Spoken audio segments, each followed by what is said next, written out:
دنیا کو دیکھ کر چلتا ہے اور اسی زندگی کو مقصد بنا کر چلتا ہے، اور جتنے بھی اس کے چونچلے ہیں، اس کی خواہشیں ہیں، اس کے ارمان ہیں، اس کے جذبات ہیں، اس کی سوچ ہے، اس کی فکر ہے، وہ اسی دنیا میں پورا کرنا چاہتا ہے۔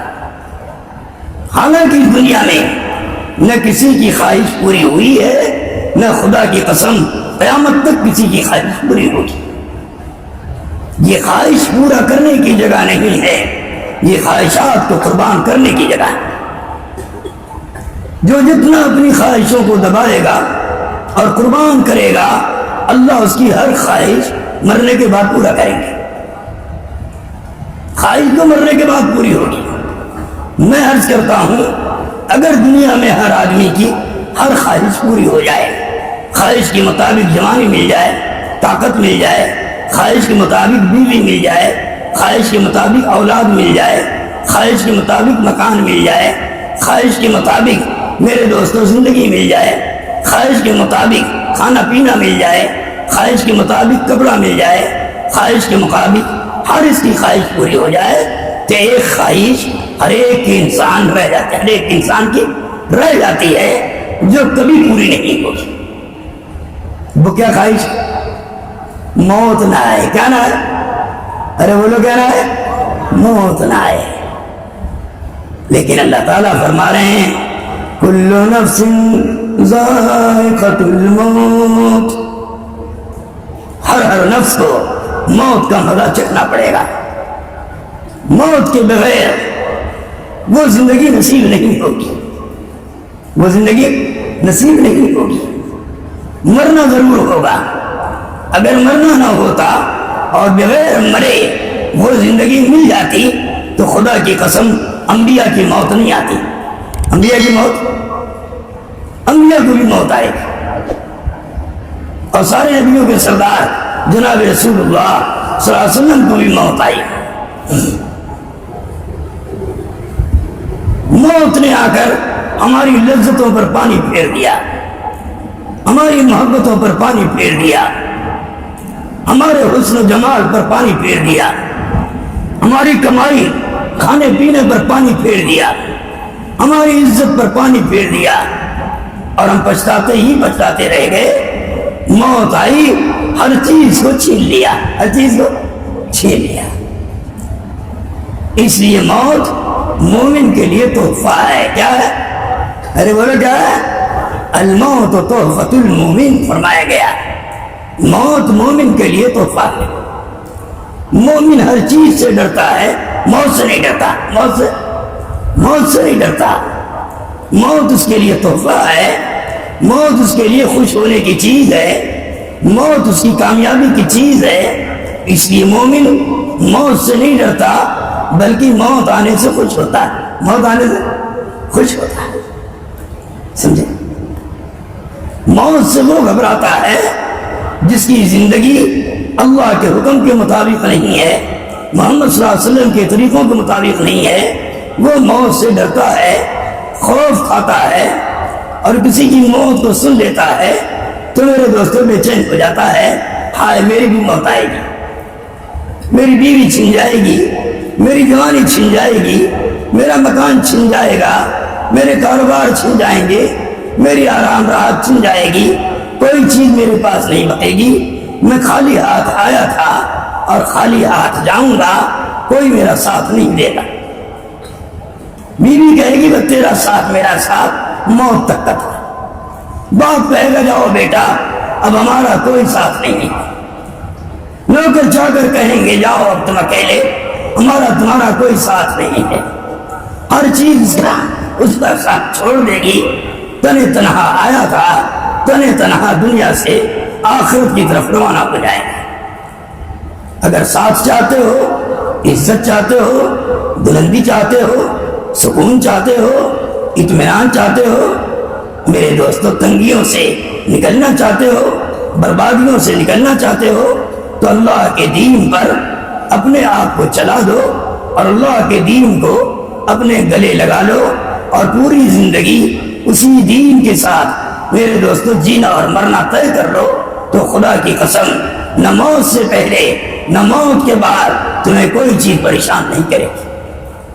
پریشانی کا حل میرے دوستو یہی ہے کہ ہم بلا کسی خوف و خطر کے اللہ کی بات مانتے چلے جائیں، اللہ کے سامنے جھکتے چلے جائیں، اللہ کے حکموں پر چلتے چلے جائیں، چاہے سمجھ میں آئے چاہے نہ آئے، ہمیں اللہ کے حکم پر چلنا ہے، نبی کے طریقے پر چلنا ہے، اللہ ہر حال میں چمکائے گا اور عزت و بلندی نصیب فرمائے گا۔ اس لیے مجمع بلایا گیا کہ اس کو دنیا سے زیادہ آخرت کی فکر پیدا ہو جائے، سمجھے، آخرت کی فکر پیدا ہو جائے۔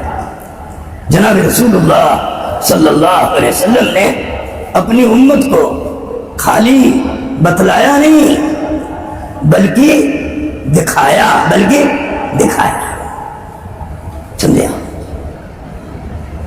سب دکھلا کے گئے اور سب بتلا کے گئے، اور ہر ایک امتی کو اللہ کے احکامات پر چلا کر، اللہ کے انعامات کو بتا کر، اللہ کی رضا خوشنودی کو بتا کر آپ صلی اللہ علیہ وسلم دنیا سے تشریف لے گئے، اور ایک ایک امتی کو بتا دیا مرنے کے بعد کی زندگی اصل زندگی ہے، کامیابی والی زندگی، عزت والی زندگی، خوشگوار زندگی، اطمینان والی زندگی، ہر حال یا ہر حال میں کامیاب کرنے والی زندگی وہ مرنے کے بعد کی زندگی ہے، جس کو اللہ ایمان بھی دے اور ایمان پر خاتمہ بھی دے، ایمان پر خاتمہ بھی دے، وہی اصل زندگی۔ اس لیے میرے دوستو بزرگوں، وہ اعلیٰ زندگی آخرت کی ہماری مقصد حیات بن جائے، اس کے لیے اللہ کے راستے میں نکالا جاتا ہے۔ حضور اکرم صلی اللہ علیہ وسلم دین بھی لائے اور ساتھ ساتھ پوری امت کے لیے دین کی محنت بھی لائے۔ پچھلے نبیوں نے دین دیا، دین پر عمل بتلایا، لیکن دین کی محنت کے لیے اپنی امت کو محنت میں نہیں لگایا، اپنی امت کو دعوت دینے میں نہیں لگایا، بس اپنی امتوں کو دین سمجھا دیا، دین پر عمل سمجھا دیا، نماز روزہ بتلا دیا، اور اس کا کرنے کا، عبادت کرنے کا طریقہ بتلا دیا۔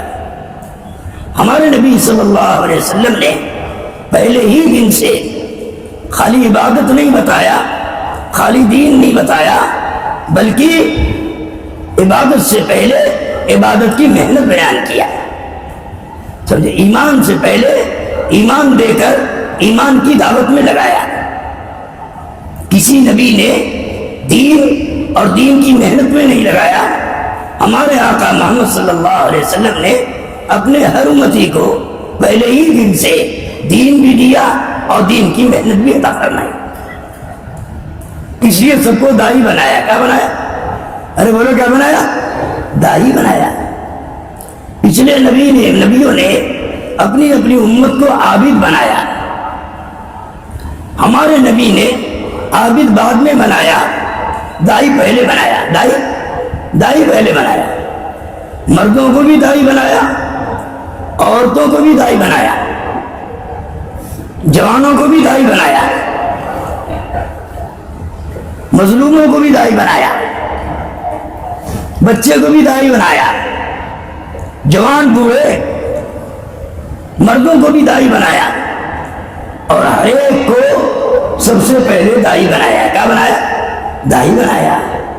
داعی بنو گے تو عمل پر استقامت ملے گی، عمل کی حقیقت ملے گی، عمل پر پروان چڑھیں گے اور عملی زندگی وجود میں آئے گی، اور ہر لائن میں مسلمان ترقی اور کامیابی تک پہنچے گا جب یہ دین کو دین کی محنت کے ساتھ قبول کرے گا، دین کو دین کی دعوت کے ساتھ قبول کرے گا، دین کو دین پر چلنے کے اعتبار سے قبول کرے گا، تو اللہ رب العزت اس ایمان والے کو چمکائیں گے اور عزت و بلندیوں تک پہنچائیں گے۔ اس لیے اس امت کا کام ہے دین پر چلنا اور دین کی محنت کرنا، دین کی محنت کرنا، دونوں ایک ساتھ دیا گیا ہے۔ حضور اکرم صلی اللہ علیہ وسلم نے ایمان کی دعوت دیا اور جو لوگ ایمان قبول کرنے لگے آپ نے اسی وقت ان کو ایمان کی دعوت پر کھڑا کر دیا۔ ابو بکر صدیق رضی اللہ تعالیٰ مردوں میں سب سے پہلے ایمان لائے اور انہوں نے سب سے زیادہ قربانی دی۔ سب سے زیادہ ارے دی کہ نہیں دی؟ عورتوں میں حضرت خدیجہ الکبریٰ رضی اللہ تعالیٰ عنہ عورتوں نے سب سے پہلے ایمان لائی۔ انہوں نے اپنا تن من دھن سب کچھ اللہ کے دین پر خرچ کر دیا۔ غلاموں میں حضرت زید بن حارثہ رضی اللہ تعالیٰ نے ایمان لائے اور انہوں نے پوری زندگی دین اور دین کی محنت میں خرچ کر دی۔ بچوں میں حضرت علی رضی اللہ تعالیٰ ایمان لائے اور پوری زندگی نبیوں کی طرح سے میرے دوستوں دین پر محنت پہ لگا دی اور آخر تک میرے دوستوں اس محنت کو کرتے رہے اور کرتے کرتے دنیا سے چلے گئے۔ تو ہمارے نبی صلی اللہ علیہ وسلم نے پہلے ہی دن سے اپنے ایک ایک امتی کو داعی بنایا اور دین بھی دیا اور دین کی محنت بھی دیا، دین بھی دیا، دین پر عمل کا شوق بھی دیا، دین دیا اور دین کے ساتھ ساتھ پورا عالم ان کے سامنے رکھ دیا۔ یہ عالم ہے، اس عالم بھر میں تمہیں چلنا ہے اور دین کی محنت کرنا ہے۔ اللہ تعالیٰ اس امت محمدیہ کو اس طور پر قبول فرمائے۔ صحابہ نے اس کا حق ادا کیا، صحابہ نے اس کا حق ادا کیا۔ حضرت ابو صدیق رضی اللہ تعالیٰ جب مکہ چھوڑ کر ہجرت کرنے لگے تو جتنا گھر میں نقدی تھا، جو کچھ آپ نے پوری زندگی میں کمایا تھا، وہ سب اپنے ساتھ لے لیا۔ 80,000 دینار اور درہم اپنے ساتھ ہجرت میں لے کر محمد صلی اللہ علیہ وسلم کے ساتھ نکلے۔ جب ان کے بعد حضرت قحافہ رضی اللہ تعالیٰ عنہ گھر میں آئے اور ابو بکر کے مزاج سے واقف تھے، ان کے جذبات سے واقف تھے، ان کے خرچ کرنے سے واقف تھے۔ ان کے ذہن میں یہ بات آئی کہ ابو بکر ہجرت کر کے جا رہا ہے، مکہ چھوڑ کر جا رہا ہے، بال بچے چھوڑ کر جا رہا ہے اور محمد صلی اللہ علیہ وسلم کے ساتھ جا رہا ہے۔ ہو سکتا ہے کہ سارا کا سارا مال لے کے جا رہا ہو اور اپنے بال بچوں کے لیے کچھ نہ چھوڑا۔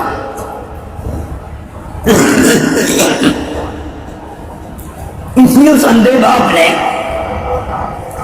ابو بکر کے جاتے ہی گھر میں تشریف لائے اور بچیوں سے پوچھا ابو بکر کیا لے کے گئے اور کیا چھوڑا؟ آپ کی سب سے بڑی صاحبزادی حضرت اسماء رضی اللہ تعالیٰ عنہا نے دادا جان کا یہ سوال سنتے ہی فوراً کنکر پتھر کو ساتھ لیا اور ایک تاک پر بچھا دیا اور اس کو کپڑے سے ڈھانک دیا۔ اندھے دادا جان کا ہاتھ پکڑا اور ہاتھ پکڑ کر اس کنکر پتھر پر جو کپڑا بچھا ہوا تھا اس کے اوپر سے ان کا ہاتھ گزار دیا اور کہا دادا جان ترک لنا خیرن کثیرا، ترک لنا خیرن کثیرا۔ دادا جان آپ بالکل فکر نہ کریں، ہمارا باپ ہمارے لیے بہت بڑی خیر چھوڑ کے گیا۔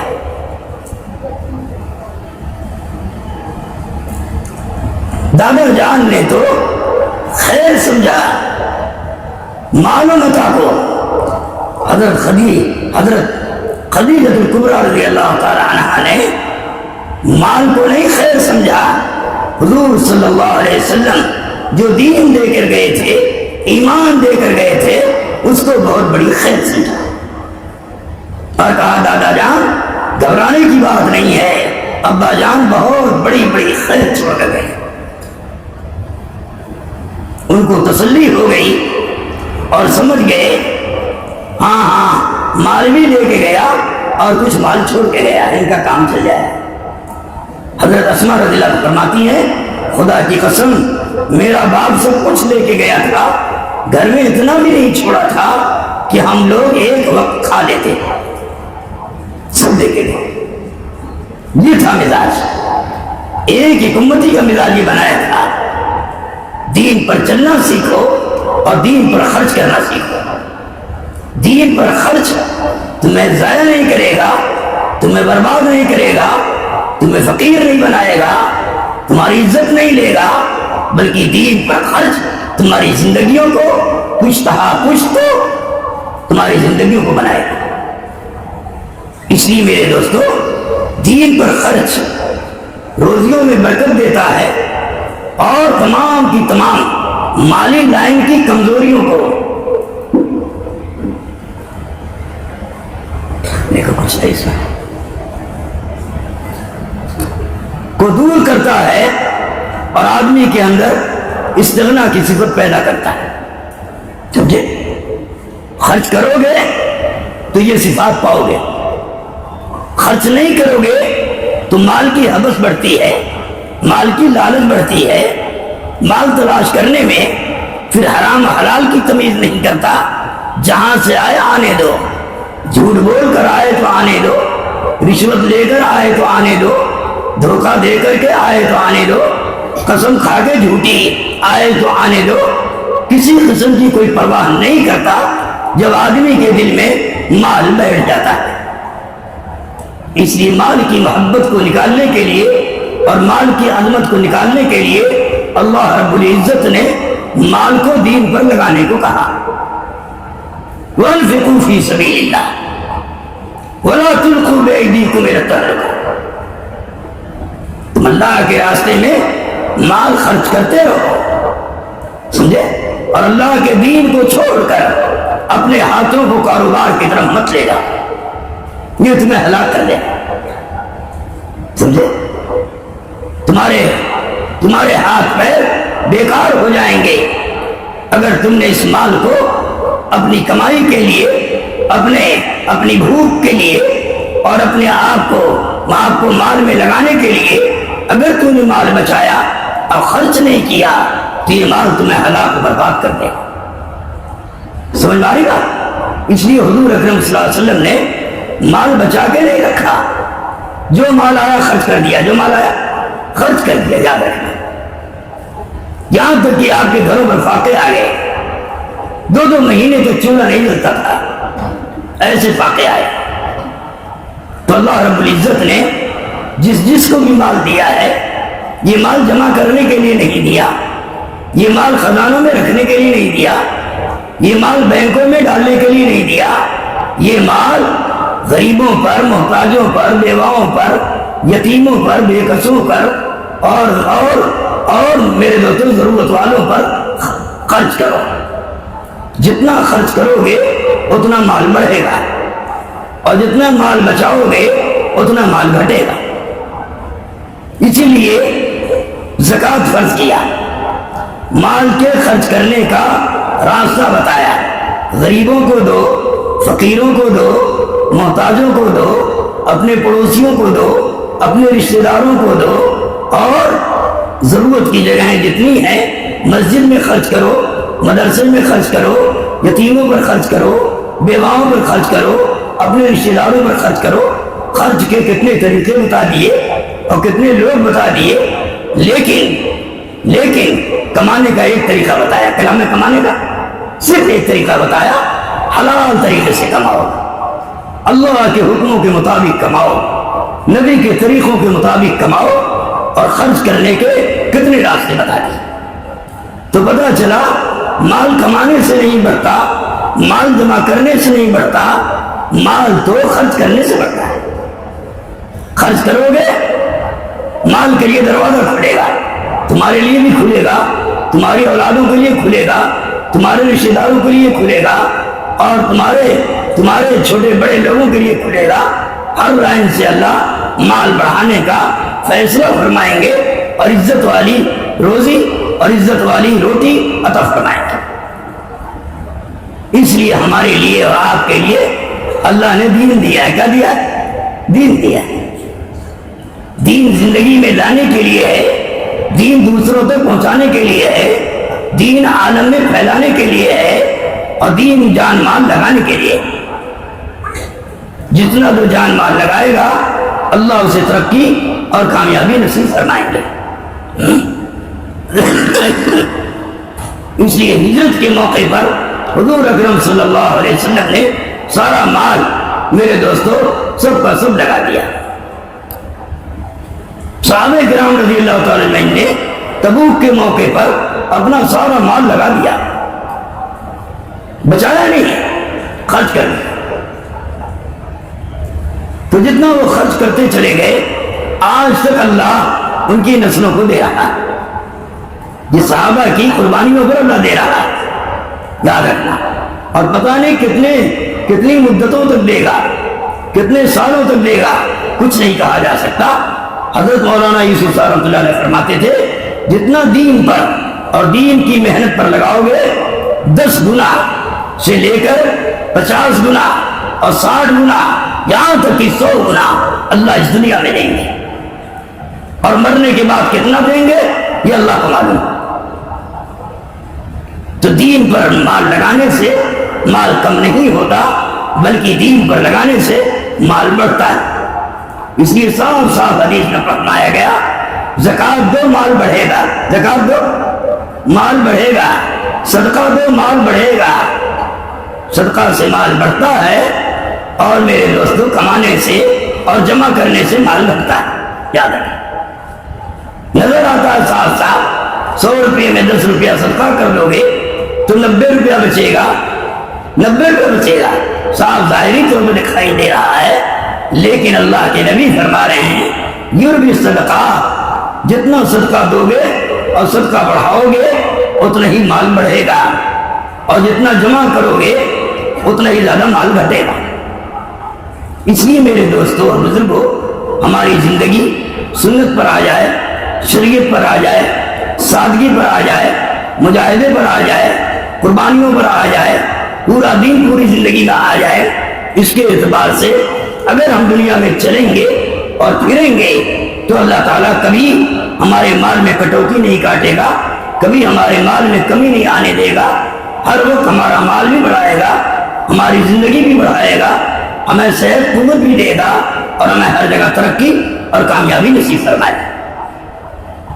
اس لیے یہ زندگی ابدی زندگی کے لیے ہے، یہ دنیا کی زندگی آخرت کے لیے ہے، یہ دنیا کی زندگی اللہ اور رسول کے لیے ہے۔ جیسے وہ کہیں گے ویسے گزاریں گے تو اللہ تعالیٰ اس دنیا کی زندگی میں برکتوں کے دہانے کھول دیں گے اور ہر لائن سی عزت عطا فرمائیں گے۔ اس لیے صحابہ کرام رضوان اللہ تعالیٰ اجمعین نے ہر حال میں مال کو خرچ کیا اور اپنی زندگیوں کو خرچ کیا، دنیا کے لیے کبھی اپنے مال کو بچایا نہیں، اور دنیا کی زندگی میں کبھی مال و دولت کو جمع نہیں کیا، بلکہ جو آیا وہ خرچ کیا۔ جب سے مسلمان مال کا حریص ہو گیا، مال کا لالچی ہو گیا، مال کا دیوانہ ہو گیا، مال کمانے میں لگ گیا، مال بچانے میں لگ گیا، نہ اولاد پر خرچ کر رہا ہے، نہ اپنی بیوہ بہن پر خرچ کر رہا ہے، نہ اپنی بیوہ چچی پر خرچ کر رہا ہے، نہ بیوہ نہ یتیم بچوں پر خرچ کر رہا ہے، سارا کا سارا مال اپنی نفسانی خواہش کو پورا کرنے میں اور اپنے گھر مکان بنانے میں میرے دوستوں خرچ کر رہا ہے۔ حالانکہ آقا فرماتے ہیں مومن کا ہر خرچ جو بھی خرچ کرتا ہے دین کے لیے ان سب کو اجر و ثواب ملتا ہے۔ کیا ملتا ہے؟ اجر و ثواب ملتا ہے۔ لیکن جو مال مکان پر خرچ کرتا ہے، اینٹیں اور گارے پر خرچ کرتا ہے، اس کا کوئی اجر و ثواب نہیں ہوتا، یاد رکھنا، سوائے اس کے کہ مسجد میں لگائے یا مدرسہ میں لگائے جس سے علم دین حاصل کیا جائے اور علم دین پڑھا جائے، پڑھایا جائے، اس کے اندر تو علماء کرام فرماتے ہیں اس کا اجر ملے گا۔ لیکن جو مال اپنی ذات پر لگاتا ہے، اپنی خواہشات پر لگاتا ہے اور اپنے بچوں پر فراوانی کے ساتھ خرچ کرتا ہے، اللہ کو حکم نہیں دیکھتا، نبی کا طریقہ نہیں دیکھتا، اللہ کے نبی کے طریقوں کے مطابق بال بچوں پر خرچ نہیں کرتا، منمانی ہی چاہیے خرچ کرتا ہے، اس کے خرچ پر کوئی اجر نہیں ملتا۔ اس لیے صحابہ کرام نے اپنے آپ کو ان ساری جگہوں سے مال بچایا اور اللہ کے کلمے کو بلند کرنے کے لیے، نبی کے طریقے کو دنیا میں پھیلانے کے لیے اپنے جان کو اور اپنے مال کو خرچ کیا۔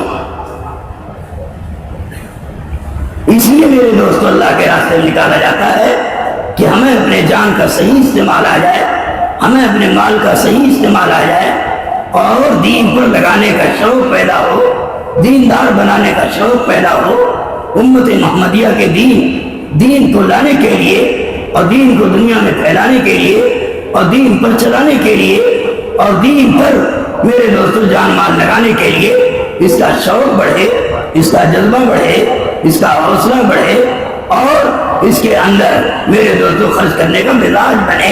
اس کے لیے اس کے جان کو اور مال کو اللہ کے راستے میں لگانے کے لیے آمادہ کیا جاتا ہے۔ سب سے بہترین مال وہ مال غنیمت ہے۔ کون مال ہے؟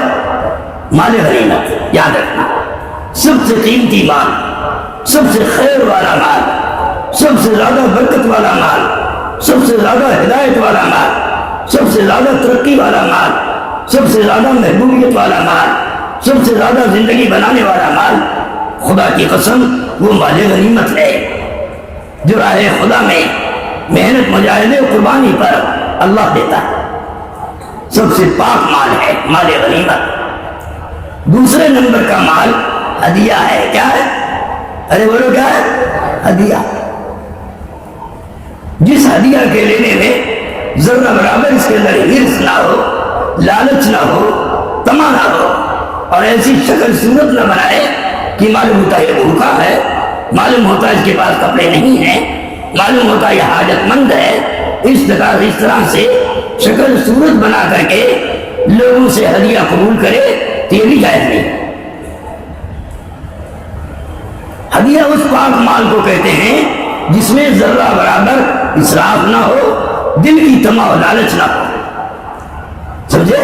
بے غرض ہو کر، لاپرواہ ہو کر کوئی دے تو اس کو قبول کر لے اور اس کو دعا دے۔ سمجھ میں آ رہی بات؟ تو دوسرے نمبر پر پاک مال وہ ہدیہ ہے اور تیسرے نمبر کا پاک مال وہ حلال کمائی ہے جس میں اللہ کا حکم ٹوٹنے نہ پائے، نبی کا طریقہ چھوٹنے نہ پائے، سنت کے مطابق مال سے مال کمایا جائے، یہ کمائی کا راستہ ہے، یہ بھی پاکیزہ مال ہے۔ اس کے علاوہ جتنے مال ہیں اور جن جن راستوں سے وصولا جاتا ہے، احسان جتلا کر میرے دوستوں اور طرح طرح کی چیزیں دکھلا کر جو مال حاصل کیا جاتا ہے، جس میں اسراف ہوتا ہے، طمع ہوتی ہے، لالچ ہوتی ہے، ہرس ہوتی ہے، مال کے بڑھانے کا مزاج ہوتا ہے اور مال پر زندگی کا مزاج ہوتا ہے، ایسا مال آدمی کو خیر نہیں دلاتا بلکہ تباہی بربادی لاتا ہے۔ اللہ ہم سب کی حفاظت فرمائے۔ اس لیے میرے دوستو بتایا گیا حلال مال کماؤ تاکہ تمہارا دل ادھر ادھر نہ جائے، تمہاری زبان سوال نہ کرنے والی بن جائے، تمہارا دل حریص لالچی نہ بن جائے، تمہارا دماغ ادھر کی طرف نہ چلنے لگے۔ اس لیے فرمایا کہ بہترین آدمی وہ ہے جو اپنے جان و مال سے مال کمائے، قربانیوں سے مال۔ اس لیے مزدوری والا مال جو محنت سے مزدوری سے کمایا جاتا ہے وہ بڑا قیمتی مال ہوتا ہے، اور سچائی امانتداری کے ساتھ جو دکانوں میں رہ کر کمایا جاتا ہے وہ بڑا پاکیزہ مال ہوتا ہے۔ لیکن جس میں جھوٹ بولا جائے اور جس میں غبن کیا جائے اور جس میں نیت خراب کی جائے، ایسے مال سے اللہ ہم سب کی حفاظت فرمائے اور ہمارے لیے اللہ پاک صاف مال دینے کا ارادہ فرمائے۔ اس کے لیے ہر ایک کی تمنا ہونی چاہیے، بڑی برکت ہوتی ہے۔ اس لیے میرے دوستو دعوت و تبلیغ کے راستے میں صحابہ کرام رضوان اللہ علیہم کو اللہ کے نبی نے اللہ کے راستے میں نکالا اور ہر ایک سے فرمایا ہر ایک اپنا جان اور مال خرچ کرے، جو جتنا چاہے اتنا خرچ کرے۔ تبوک کے موقع پر سفر لمبا تھا، خرچ زیادہ تھا اور مجمع بھی آپ کے ساتھ بہت زیادہ تھا۔ ایک روایت کے مطابق 30,000، جو بخاری شریف کی روایت ہے 30,000 صحابہ آپ کے ساتھ تھے، دوسری روایت 40,000 اور تیسری روایت 70,000 کی۔ کتنے ہزار کی؟ 70,000 صحابہ آپ کے ساتھ مدینہ سے تبوک گئے، جس میں کوئی لڑائی نہیں ہوئی، کوئی قتال نہیں ہوا۔ 20 دن جانے میں لگے اور 20 دن آنے میں لگے اور 10 دن وہاں قیام کیا، کل 50 دن لگے تھے۔ اس میں 3 صحابی جو بڑے بڑے بھاری بھرکم صحابی تھے، 2 اس میں سے بدری تھے اور ایک بدری نہیں تھے، لیکن بدر کے علاوہ کوئی غزوہ نہیں چھوڑا تھا انہوں نے۔ 3 ایسے بڑے ہی مجرب اور بڑے ہی حسن والے اور بڑے ہی نیکی والے، بڑے ہی فرما بردار 3 صحابی میرے دوستوں نہیں جا سکے، تو اللہ کے نبی صلی اللہ علیہ وسلم نے ان سے بولنا بند کر دیا، کوئی ان سے کلام نہ کرے۔ بس 40 دن گزر گئے تو آپ نے ان کی عورتوں کو بھی منع کر دیا، تم بھی ان سے بات چیت مت کرو اور ان کا کوئی کام مت کرو۔ حضرت کعب رضی اللہ عنہ فرماتے ہیں ان دونوں ہمارے ساتھی جو دو تھے جن کو آپ صلی اللہ علیہ وسلم نے بولنے سے منع فرما دیا تھا، ان میں سے 2 ساتھی تو زیادہ عمر والے تھے، ان کے لیے آپ نے اجازت دیا عورتوں کو کہ تم ان کی خدمت کر۔ حضرت کعب رضی اللہ تعالیٰ عنہ پریشان ہوئے اور حضور صلی اللہ علیہ وسلم کی خدمت میں حاضر ہوئے۔ یا رسول اللہ صلی اللہ، ان کی بیوی گئی اور کہا یا رسول اللہ صلی اللہ علیہ وسلم میرا مرد تو بہت زیادہ پریشان ہے، کوئی کام خود سے نہیں کر پاتا، اگر آپ اجازت دیں تو میں کھانا وغیرہ اس کو دے دیا کروں۔ آپ نے فرمایا اس کی تو اجازت ہے لیکن صحبت کی اجازت نہیں ہے۔ تو ان کی بیوی نے کہا یا رسول اللہ اس کی طرف تو کوئی رجحان ہی نہیں ہے، جب سے ان کے ساتھ یہ حادثہ پیش آیا ہے تب سے روتے روتے گزر رہی ہے، روتے روتے گزر رہی ہے اور کوئی کام کاج ہم سے نہیں لے رہے ہیں، اگر آپ اجازت دیں تو ہم بھی ان عورتوں کی طرح سے ان کی خدمت کر لیا کریں، یعنی ان کو کھانا پانی پہنچا دیا کریں۔ آپ نے فرمایا کوئی حرج نہیں، یہ کام کر سکتی۔ ایسا سخت عتاب آج تک کسی صحابی کو اوپر نہیں ہوا، اور یہ 3 بڑے بڑے صحابی تھے، 2 اس میں بدری تھے جن کے اگلے پچھلے گناہ سب کے سب معاف ہو چکے تھے، لیکن آنے والی امت کو سمجھانے کے لیے، آنے والی امت کو متنبع کرنے کے لیے، آنے والی امت کو بتلانے کے لیے کہ اللہ کے راستے میں نہ جانا اور اللہ کے راستے سے کترانا اور اللہ کے راستے میں نہ جانا یہ کتنا بڑا جرم ہے اور یہ کتنا بڑا بے عمل ہے، بد عمل ہے، جس کی وجہ سے اللہ کے نبی نے اور صحابہ نے 50 دن تک ان سے کلام نہیں کیا، ان کے سلام کا جواب نہیں دیا گیا۔ فرماتے ہیں ہمارے لیے زمین ایسی تنگ ہو گئی کہ جی چاہتا تھا زمین پھٹ جائے ہم اس میں سنبھل جائیں۔ حضرت کعب فرماتے ہیں میں ذرا ہمت والا تھا، اپنے ساتھیوں میں طاقت والا تھا، تو میں مسجد النبی میں جاتا تھا اور وہاں جا کر کے میں نماز ادا کرتا تھا اور میں حضور صلی اللہ علیہ وسلم کو کنکھیوں سے دیکھتا تھا۔ دیکھیں پیارے نبی صلی اللہ علیہ وسلم میری طرف بھی دیکھتے ہیں کہ نہیں دیکھتے، میری طرف بھی توجہ ہے کہ نہیں ہے؟ تو میں دیکھتا تھا کہ جب میں آپ کی طرف اپنا چہرہ کرتا تھا اور آپ کو دیکھنے کی تمنا کرتا تھا تو آپ اپنے چہرے مبارک کو پھیر لیتے تھے، اور جب میں مشغول ہوتا نماز میں تو اللہ کے نبی میری طرف دیکھتے تھے۔ تو میرے دوستوں بزرگوں، آج ہم سارے کام کرتے ہیں لیکن جہاں اللہ کے راستے میں نکلنے کا نمبر آتا ہے ہزار قسم کے بہانے سوچنے لگتے ہیں۔ سوچو آپ، حالانکہ وہ صحابہ بڑے بڑے صحابہ میں شمار ہیں، ہر دفعہ ہر غزوات میں جاتے رہے، صرف ایک غزوہ چھوٹ گیا اور فقیر ہونے کی وجہ سے نہیں چھوڑا، مال نہ ہونے کی وجہ سے نہیں چھوڑا. فرماتے ہیں اس زمانے میں ہمارے پاس اتنا مال تھا اتنا مال کبھی بھی جمع نہیں ہوا. اور ہم لوگ یہی سوچتے تھے میاں کوئی بات نہیں, حضور صلی اللہ علیہ وسلم کے ساتھ تو ایک بڑا قافلہ چل رہا ہے اور پیدل چل رہا ہے, دھیرے دھیرے چل رہا ہے, ہمارے پاس تو مال بھی ہے, سواری بھی ہے, اپنی سواری پر سوار ہوں گے اور ان کو پکڑ لیں گے.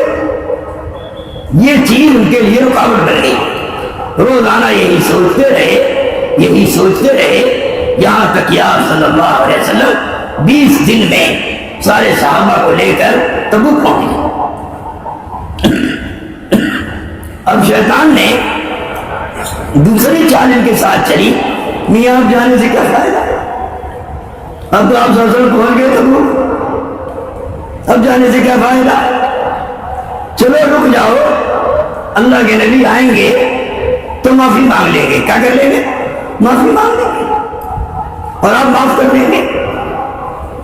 اللہ اکبر. اور جو دوسرے لوگ اس موقع پر نہیں گئے ہوئے تھے, جن میں سے منافقین لوگ اکثر تھے,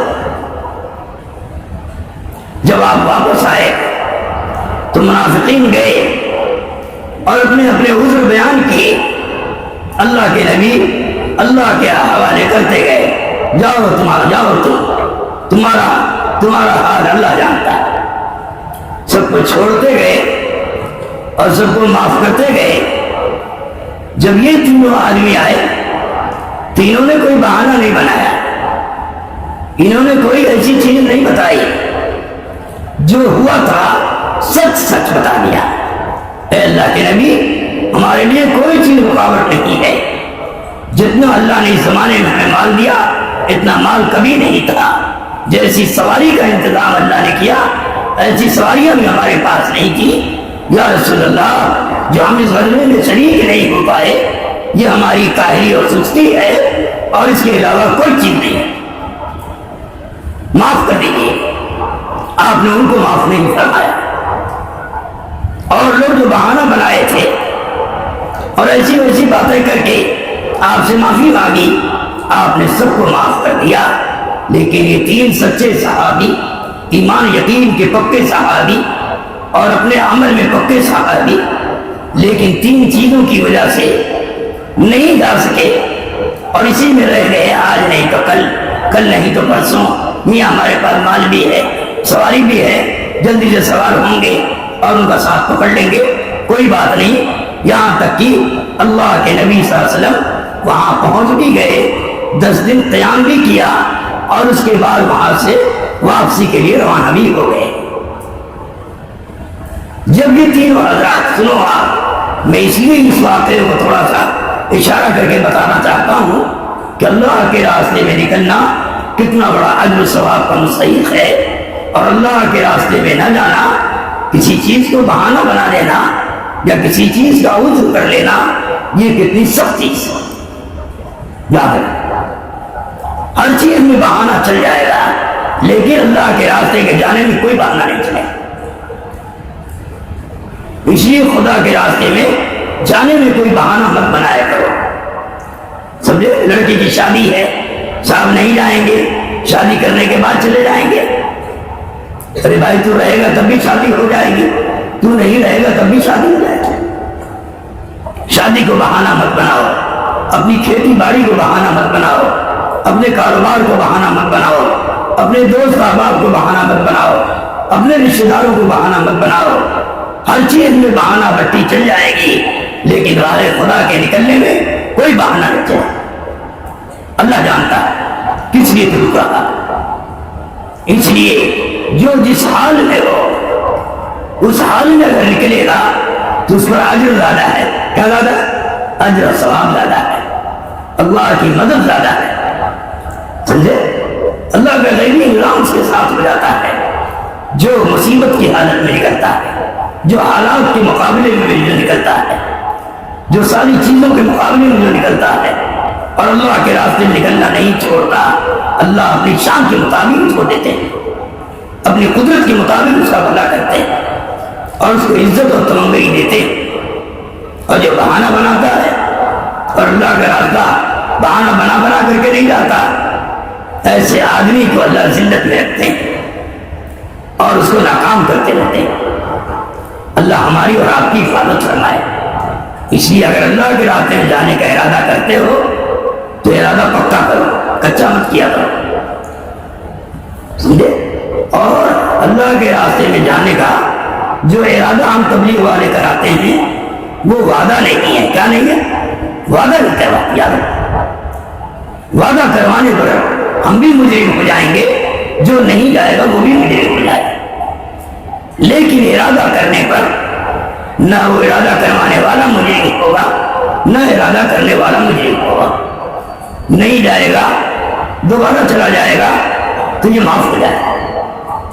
اس لیے میرے دوستو کبھی وعدہ مت کیا کرو, ارادہ کیا کرو. کیا کیا کرو؟ ارادہ کیا کرو. وہ بھی ارادہ اللہ کے بھروسے پر کیا کرو. تو انشاءاللہ نہیں جا سکو گے تو مجرم نہیں بنو گے, گنہگار نہیں بنو گے. جب بھی چلے جاؤ گے وہ سب معاف ہو جائے گا. اللہ ہمیں تمہیں اس کی توفیق عطا فرمائے. ارے جانے کا ارادہ کرو انشاءاللہ, وعدہ نہیں, ارادہ کرنا ہے. ارادہ کرنے پر نیکی فوراً ملتی ہے, نیکی فوراً ملتی ہے. نہیں گئے تو کوئی گناہ بھی نہیں ملتا. لیکن وعدہ کرنے پر یاد رکھنا نیکی تو مل جاتی ہے, نہیں گئے تو پکڑ آتی. کیا آتی؟ پکڑ آتی ہے.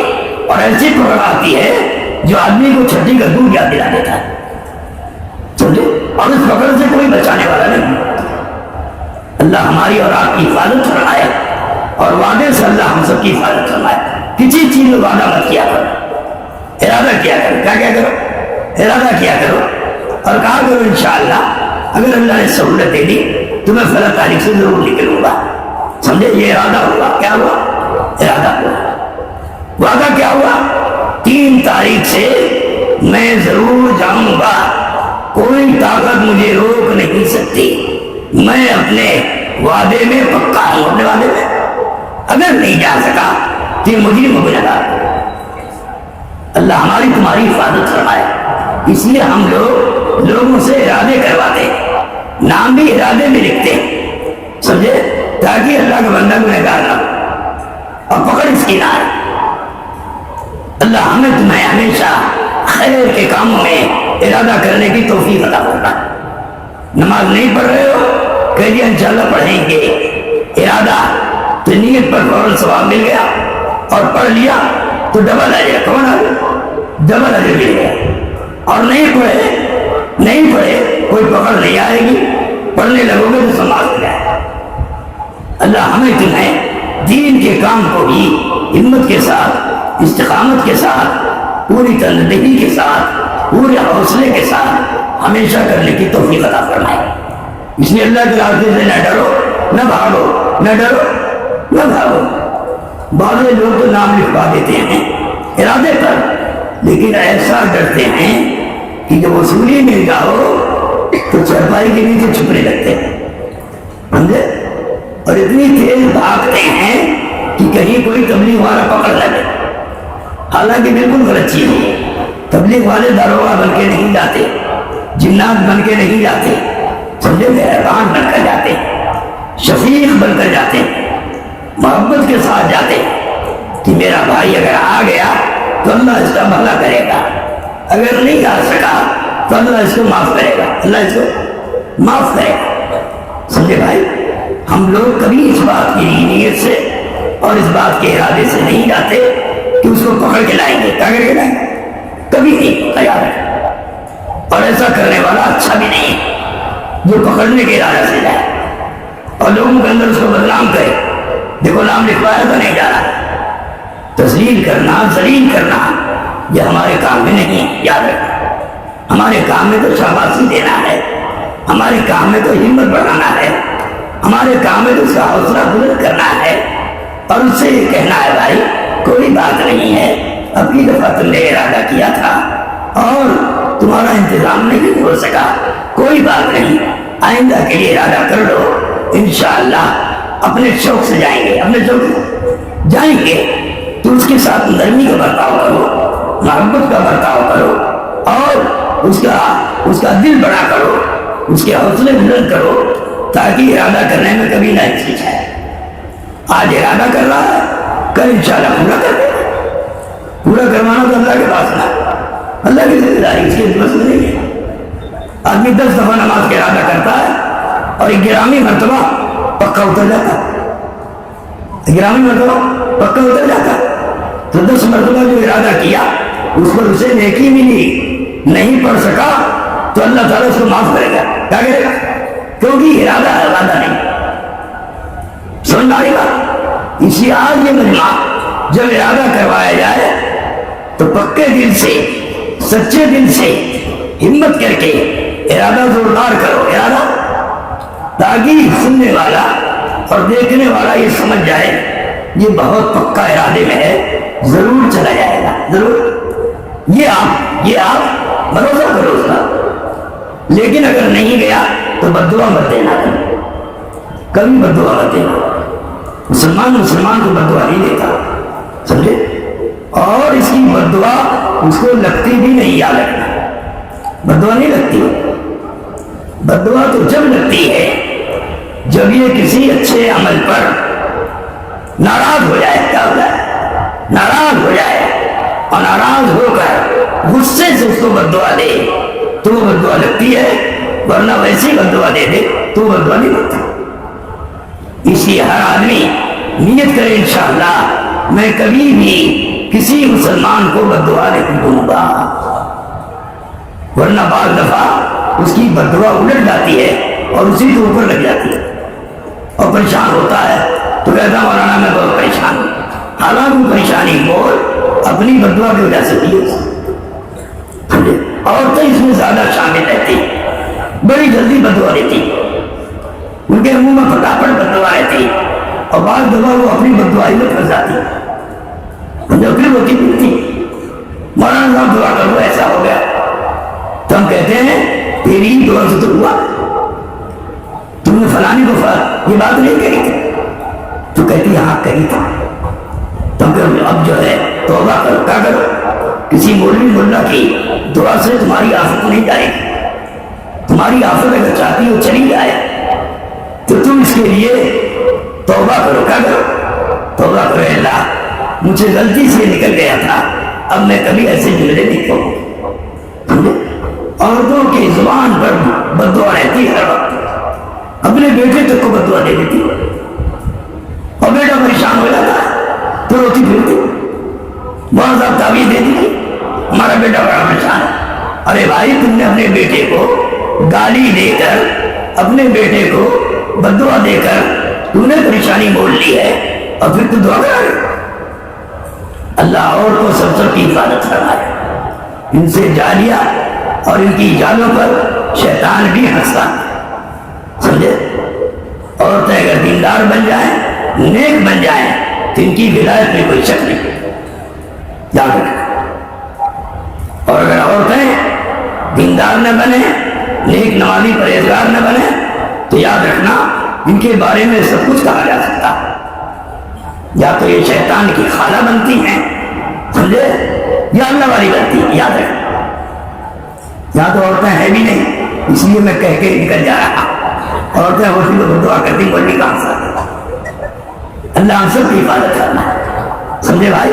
آپ لوگ بھی عورتوں کی بددعا سے بچنا، خاص طور سے اپنی ماں کی بددعا سے بچنا، سمجھے؟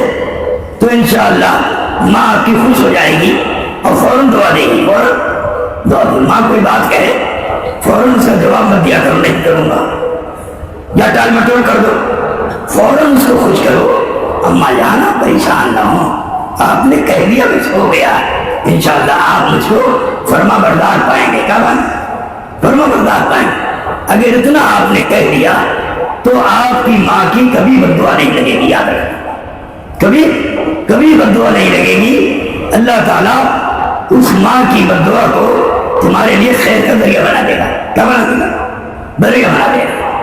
اس لیے اپنی ماں کو کبھی کچھ مت کہا کرو، کبھی برے الفاظ سے یاد مت کیا کرو، کبھی اس کو کوئی گندی بات مت کہا کرو، کبھی اس کو گالی مت دیا کرو۔ ماں سے پیار کرو، ماں سے محبت کرو، ماں کا احترام کرو، ماں کی بات مانو۔ ماں جس چیز کو پسند کرتی ہے اس کو اپنے پیسے سے خرید کر لا کر چپکے سے اپنی بیوی سے چھپ کر اپنی بیوی سے چھپ کر، ورنہ اگر تمہاری بیوی میں نے دیکھ لیا میرا شوہر مجھ سے چھپا کر اپنی ماں کو یہ چیز دیا تو تمہارے دشمن بن جائے، یاد رکھنا تمہیں جینا مشکل کرنے کا۔ اس لیے ہر وہ چیز جو تمہاری بیوی کو پسند ہے، میں تم سے کہتا ہوں کہ اپنی بیوی کو کبھی مت بتانا، اپنی بیوی کو کبھی مت بتانا اگر ماں کو کوئی چیز دے رہے، اپنی ماں کی خدمت چپکے سے کیا،